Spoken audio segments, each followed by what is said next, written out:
Welcome to today's Articulate Storyline Update video.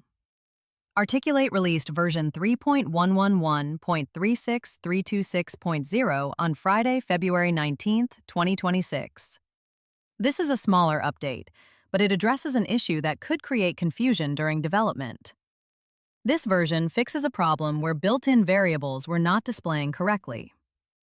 Built-in variables are things like slide number, scene number, results score, and other system-generated values that Storyline tracks automatically. When those variables don't display properly, it can affect reporting, on-screen dynamic text, and overall course accuracy.